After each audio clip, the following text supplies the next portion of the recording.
Hi, everybody. Where do we come from? I don't even know. Like Oh another my God. planet, I think, when we Yeah, come here. totally actually from another planet. Yeah.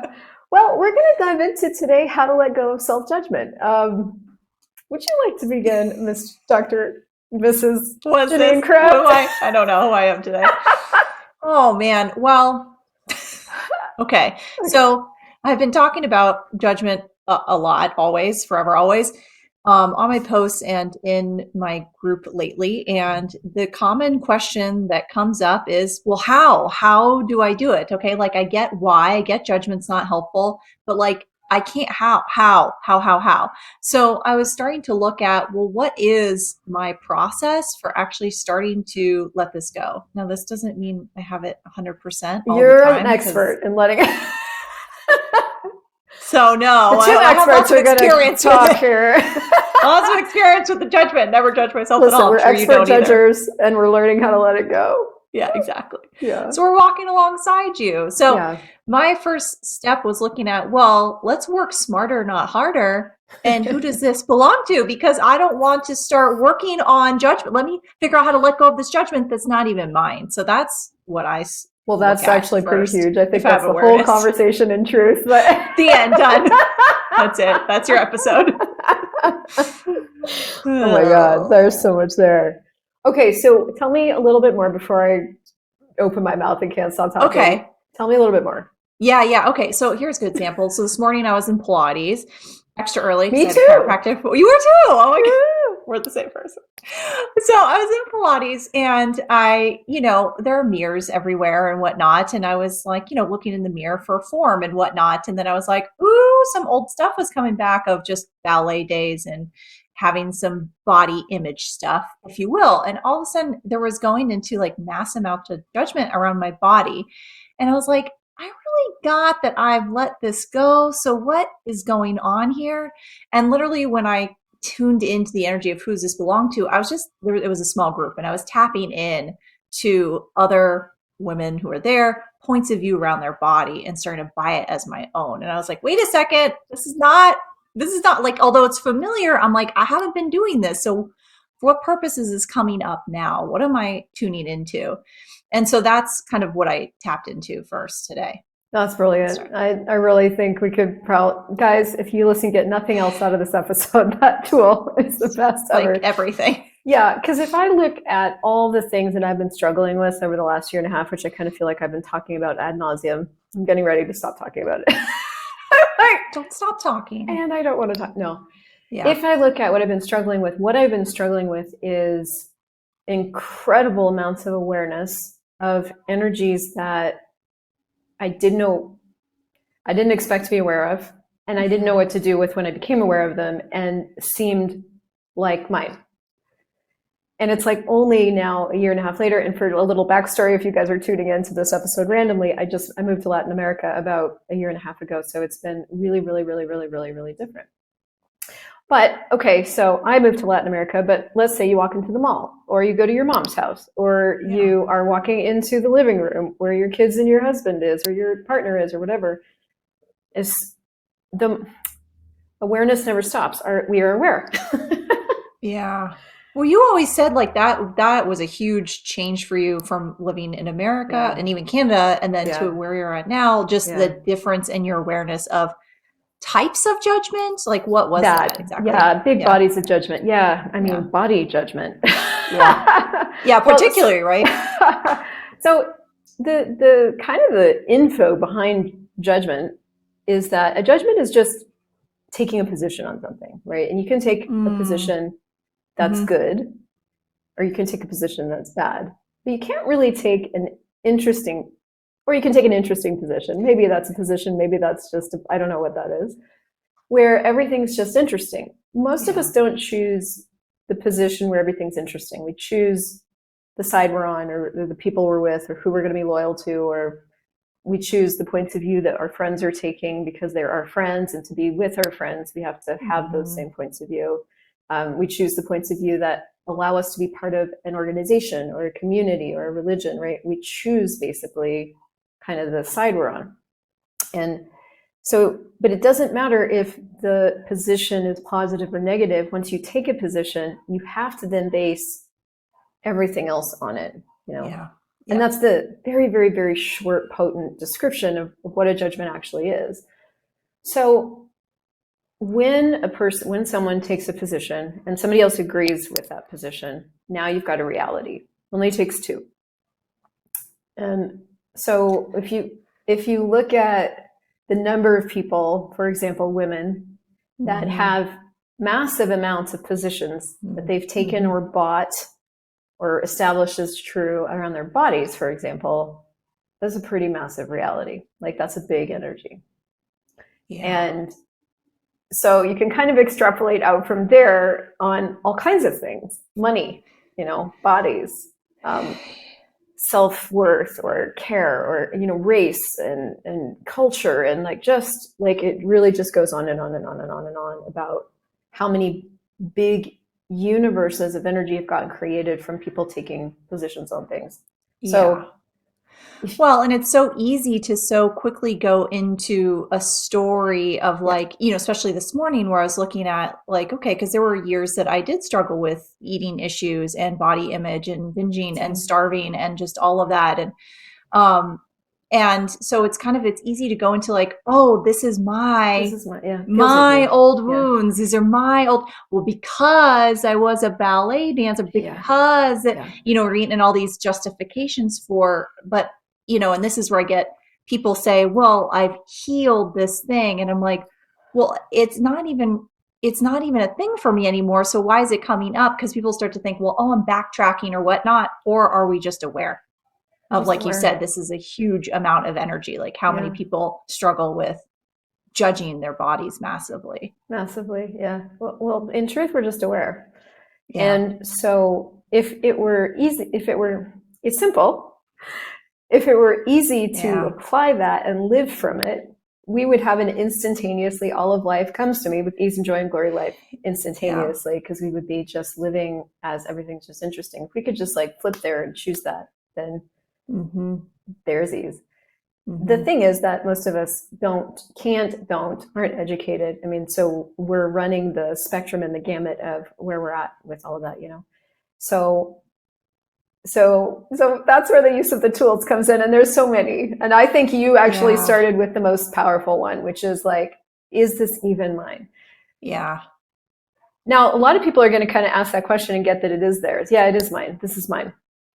And that's where I love access consciousness, because then you can kind of go to that next step and go, well, you can actually destroy and uncreate everywhere you've made it yours, because Mm-hmm. then it goes into this conversation of like, well, are we infinite? Are we finite? Are we finite and like crunchy beings? Or are we these infinite Yeah. beings? Like what's lighter? And that's when you kind of get to start to look at like all these things we've made ours aren't. So I can look at I was at Pilates today too, and I'm rehabbing my body, but also like most especially had an injury like on my knee and in Mm-hmm. my shoulder. So with the injury, I'm going into Pilates very, very tentative. Like I'm like kind of Yeah. learning again my body, its capacities. I'm discovering lots of things. One of the things I'm discovering that is like brought up so much judgment, self-judgment for me, is that I'm not as strong. I'm not very strong down there. I'm not strong Mm-hmm. in my glutes. I'm not strong in my quads. I'm not strong in my hamstrings. My hip flexors everything's weak right now. Yeah. And I haven't worked it. I haven't. But so I was doing it. So every time, so I've been doing it 3 weeks now. Every time I go in, last week I cried. Last week I did an exercise and I just burst into tears because I'm like, Yeah. so there was still no real consciousness around the Mm. internal monologue. But this week Mm-hmm. I had more consciousness. So I started to do an exercise that was really, really hard. It seemed like it should be easy. And I heard myself say, I should be able to do this. Yeah. And I'm so glad I caught myself, like, because in that instant I could see like the whole rest of my life that I'd done that to myself, like since I was probably tiny little. I Yeah. remember getting really, really, really, really frustrated as a 2-year-old that I couldn't tie my shoes. I should be able to do this. I should be able to do this. And so if I look back on my whole life, every single frustration, anger, irritation with myself, even in the past year and a half that I keep referring to, has Yeah. come from, I should be able to do this. I should be able to handle relationships. I should be able to handle all these energies. I should be able to know the language. I should be able to communicate with people. Why should I be able? I don't know. I didn't look at it. You should. I just should. And so what that's done is, so when you project, that's a projection. Yeah. When you project on yourself or anybody else, but let's stick with yourself. Yeah. You have three choices. You can separate from yourself, you can judge yourself, and you can reject yourself. That's it. Mm-hmm.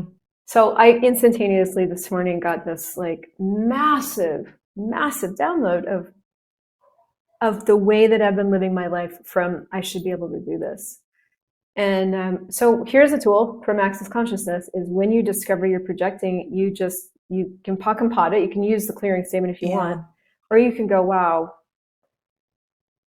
I'm not going to do that anymore. I am doing this, and I get stronger all the time. I am doing this, and I get stronger all the time. And that just like rendered me so grateful for me. Like, so there was so much more kindness there. There was so much more allowance for me in the process. And wow. There's something about like, if we're in the judgment energy, how we're not present. And I mean, I was getting that from what you're saying, where it was like almost the first time where it was the body was going, like seeing the beach ball on the computer, like the computer just freezes, the body's like, I can't do this, it's like just freeze mode, right? Yeah. And then this time it's like, okay, a little bit easier, but also a demand energy of yourself to not choose that. Because I know when I'm going into judgment, I started to get distracted from the movements, right? And then I was like, well, I'm losing my balance, or what, you know what I mean? Or I'm not even hearing what the instructor's saying because I'm so distracted by the judgment versus just being present. Yeah. So, I mean, because I'm wondering, is it even possible to be consciously present and judge at the same time? No, you're totally right. Like once you start judging, you're absolutely not present. So for me, Pilates is this exercise in staying present with my body as it is right now, and only choosing in the moment what's available to choose, and allowing myself to have the space to know that I can't actually do anymore at this moment, and to simultaneously know that I will be able to put more effort there soon. And so, but I don't know if I couldn't have done that, I don't, 6 years ago, 7 years ago. I mean, that's a sort of so it is a muscle. It's definitely a muscle. Yeah, all of it. I mean, in between Pilates and even yoga, recently I've been learning that with each pose, they're always saying like, there's always more to go. There's just all these steps to it, right? There's like just this micro step, then this micro step, then this micro step, and then all of a sudden you're in a full headstand. I'm like, well, I'm not there yet. But like, I'm like, I'm just putting my head on the ground, maybe. But the amount of strength you have to build in your wrists, in your forearms, in your shoulders, in your, pectorals, in your lats, in order to support you is quite staggering. Yes. And so that's what's occurring for me, like with my, like the bottom half of my body is like, I am building that strength to actually be able to support me and not have to sustain an injury again, because I will have built that strength and my body then can take care of me instead of the other thing that had gone on. But boy, it's a process. Like it takes a lot of, it's vulnerable. Yeah.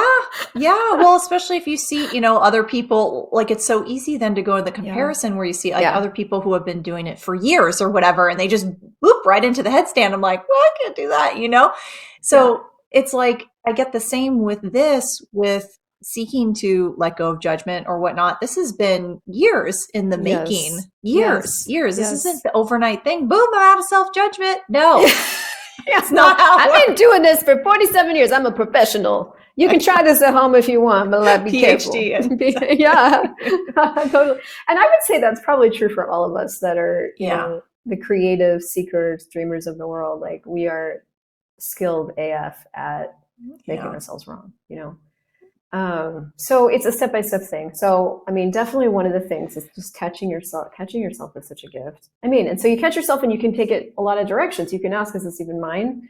You can listen to kind of what you're saying to yourself. Anything where you're doing I should be able to do this, or why can't I do this? Or, this should be different. Like, why am I so fucked up? Or why is this so hard for me? Any why question, that's a judgment. And that's something you can just go, well, what am I expecting of myself right now? Like, Mm, and identify it. Identification is really helpful because then you can look at it and go, do I want to keep doing that to me? yeah.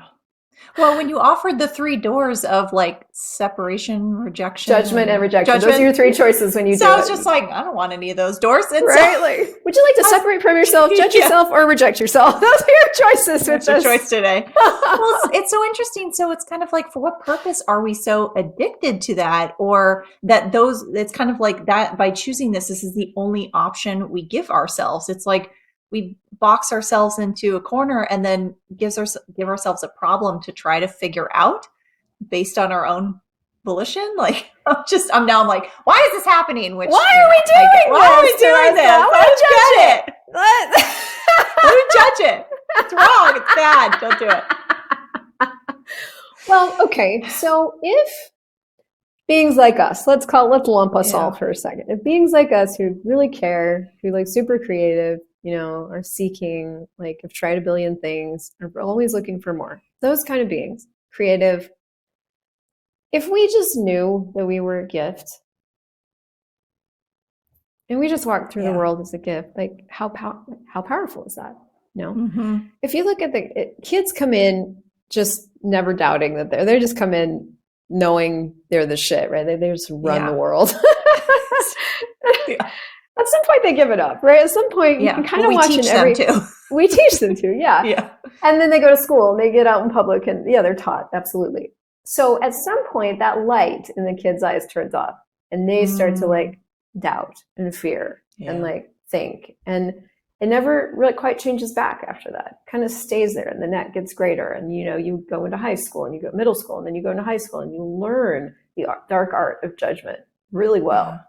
Yeah. But if we let kids be kids, if I was allowed to just be me from 2 years old on, I would have just been a raging tornado of like joy and possibility. Because that's how I Mm-hmm. remember. I remember pivotal moments where I shut it down. Pivotal moments where I was like, "Oh my Mm, God, I can't be that here," and I haven't gotten him back yet. Like, I'm still working on choosing it again. So, why do we do it? I mean, slow ourselves down, make ourselves like yeah. everybody else, try to fit in to what everyone else is doing. And if we play with the idea that maybe there's two different kinds of beings on the planet, maybe there's the beings that like judge themselves hard, Yeah. and the beings that judge us hard, and then you kind of got hand in glove, like some of us, right? So why do we do it? It seems innate, and we're so Mm-hmm. aware. We pick up on all the judgment. Judgment seems to be the reality that's available. Yeah. So we're walking around trying to make judgment work for us, trying to figure out why we feel so fucked up, trying to figure out why we feel depressed and anxious and terrified, and we have PTSD and ADD and ADHD, and like trying to diagnose ourselves into feeling better, but never, Mm, ever, ever really acknowledging what's true, which is that we came in so aware. And everyone here does judgment as a primary reality. It's valuable here. It's the thing. It's the thing. Does yeah. that make it valuable to you? Is that how Yeah. you want to live? And I think this is the beginning of a really, really different conversation we need to start to have with ourselves. Like, is this real? Does I have to keep doing this to me and to everyone else? Is this the only way to live? Or can I like me? Yeah. Yeah. Because it's not about like kind of going out and activating, like, you need to let go of judgment and you need to let go of judgment, right? And none of that, like the activation. It's more, okay, well, what can I choose with it and my perspective in the sense of not giving it weight anymore? Like you're saying, no Yeah. longer having it be valuable to me. So then the question I get a lot from my clients is, well, then who am I without the judgment? Who am I without like how I've defined myself? Or no, I'm always the person that struggles to public speak or whatever, right? It's like people just We almost like to are, we yeah, go like to ahead. define ourselves by what's limiting, Yeah. like if I Oof. don't have this struggle, who am I? Great question. I mean, in truth, it's a great question. Oh my God. Say that again. We like to define ourselves by what's By what we limiting. struggle, yeah, by what we Mm, struggle with, like yeah. what limits us. Like we like to Yeah. define ourselves by like, well, who am I without this problem? Well, you don't know yet. We don't tell, that is so true. We don't come out and say, well, I'm really great at this and I'm really good at this and I'm wonderful at this. Like, that's not literally not okay according to society. Yeah. That's bragging. That's like arrogant. That's like, how are you supposed to walk through the world liking yourself when everyone else around you is telling you can't do that? So you have to invent these limitations in order to handicap yourself enough to fit in with everybody else. We're not actually handicapped, but we certainly believe it. Yeah. Like, I'm not handicapped. I can do so many things. Just sometimes it takes me a little bit longer than the person beside me, or it takes me longer than I really want it to take, or, but I act as if I'm handicapped. I act as if I have liabilities in some way. So if I didn't act like that, and I would allow myself, and it really is allowing ourselves, it's allowing ourselves to be the greatness that we are, that we probably can't even look at someone else and relate it to, right? The greatness I am and the greatness you are don't have a reference point in somebody else. Yeah. You and me just like each other's great. We just think each other's greatness is fucking cool. It's like, you're fucking cool. You're fucking cool. Yeah, totally. Let's get our greatnesses together and do something with it. Mash it up, yeah. That's what this is. That's what this show is. So, but that's kind of rare. Like, who out there is like supporting you to be as great as you are, and who out there is really like, please don't be as great as you are. You're making me feel bad. Yeah. Shrink yourself down. I mean, and that's the thing is like, and I was having this conversation in my group yesterday about how often, in order to make others comfortable, we're just shrinking down, especially around the holidays. Totally. Let me shrink ourselves down and not say too much and don't say what I really think and blah, blah, blah, shrink ourselves down versus being more expansive and just allowing people to do their discomfort with it. And, it's just, we're looking at it in the sense of a really kind of extreme lack of willingness to lose people. Yeah. So it's like, well, I'd rather lose pieces of myself than others. I don't miss those. No. I know. I was like, you're like the elf on the shelf and you're cutting like limbs off and take your hat off. And I can function without these limbs. And then you wonder why everything's hard. Everything's hard. Money's hard. Relationships are hard. Everything's fucking hard because you don't have you. Yeah. So in truth, can we survive not having ourselves? Of course. We're stronger than fuck. We're so strong. We're so able. We're so capable. Can we survive it? Yeah. Is that living? Man. And so, exactly what you said, like we've been taught and we've educated ourselves that the most valuable thing, the most valuable product in our world is other people, these relationships in our life, our family, or these people in our life. And if we're going to be ourselves and they're going to go away, then we can't do that because that's the valuable product. But I like in Infinite Being School right now, we're doing this 30 by 30. You say one axis consciousness clearing 30 times a day for 30 days. And it's about what energy and what space and what consciousness can I be to be the valuable product in my reality? Because when you are not valuable in your own reality, nothing functions. Yeah. And so I think to me, that would be the thing to develop is your sense of liking you, worth, value, and so the how is varied. It's like, how do you do that? Well, you can use all kinds of different tools. Like Access provides a lot of different tools. You can recognize, like, I don't know what else. Well, I was getting like it's like no longer making it a badge of honor to beat yourself up, right? I mean, so many people highly value that. Look how hard I am on myself. See, I'm so hard on myself, right? And no longer value that. And then just continuing to choose. Because to me, it wasn't in the moment where I was like, oh, who does this belong to? Oh, I'm aware this is connected to that and this and that. It still was, it wasn't like, boom, it's gone. I was still aware of it, right? So, like, yes. More extrapolation. The windows started to open. Yeah. And so then I was like, I started to almost get like aggressively present with myself. Like, I love my body. My body's strong. Look at how much I've done. And like, you know what I mean? Like kind of, that was like that energy a little bit. But it kind of made me laugh. And so it lightened it, like approaching it with some levity and not so serious. Yes. Has certainly helped me. That's so helpful. That's so helpful. I say catch yourself in hating yourself and then make yourself laugh. There you That's go. enough. Same thing. Yeah, Yeah. yeah. I'm the worst. I don't know. Yeah. Laughter actually changes things faster than tears. So, like anything Yeah. you can do to make yourself, that's great. It's awesome. Hmm. Hmm. Um, Yesterday, I was using the Access Consciousness tool. Interesting point of view. I have this point of view. All these tools are to untangle, untwist Yeah. the judgment. Because once you're in it, as you guys know, if you're listening to this, like it's Yeah. sticky as fuck, like it. And here's another just fun fact: is like anything that sticks you like that is always a lie.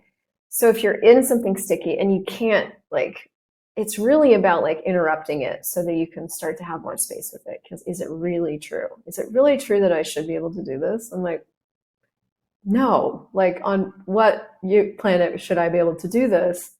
It's just true that I Yeah. think I've thought that and I've inflicted that on myself. And Yeah. so I can stop inflicting that on myself right in this moment. And that's the gift of awareness. Once you get awareness of what you're doing, that's when you have another choice available. I think that's really cool. Yeah. Well, it's just like well practiced, right? It's Yeah. like, oh, a familiar thought I have over and over again. And so then we kind of just like tune into that radio station versus choosing something else where then it's going to take some effort. It will feel effortful It will too, feel effortful right? It's for a not just while as like, you're building a new muscle, right? Like mm-hmm. this is the same thing with the Pilates and the Pilates. yoga Yeah. example. Yeah. It does feel effortful in the beginning. It feels really awkward, inelegant. It's undeveloped. These Yeah. are muscles that have never seen the light of day. And so now you're like going, we're going to work. And they're like, I can't do that. And then you do it again and you can do a little more and you do it again and Yeah. you can do a little more. So, Yeah. like if this is a new conversation for those of you guys heading into the holidays or whatever moment you're heading into, what would it take to be gentle with you? What would it take to give yourself some space with those moments where you maybe collapse? Because I've done that a lot, like where I'm hard on myself and then I kind of collapse. Mm-hmm. Go for a walk, take some space, give yourself a minute and come back in and go, God, if I wasn't like killing myself here, what am I aware of? And, what can I choose? That would be my 2 cents. I love that. Let that shit go. Well, like you said, I mean, if something sticks to you as a lie, it's kind of like it contracts my energy and my nervous system gets activated. So that's enough information for me to know that this is a lie. So for what purpose do Most I of us continue to think that function that's the from? well, most of us think that's the information that we're wrong, that that's the proof that we're wrong. Yeah, yeah, We don't take it as information, but yeah. I'm going to gift you guys. This is your Christmas gift. It's just information. Not true. It's not true. You're not wrong. You're not wrong. You're not wrong. You're not wrong. You're not wrong. You're not wrong. You're not wrong. Say You're that not 30 wrong. times. And you Yeah. can. You're not wrong. You're still not wrong. Yeah. And do what it takes to remind yourself of that for as long as it takes. Yes. Forever. Amen. We'll see you on the next episode.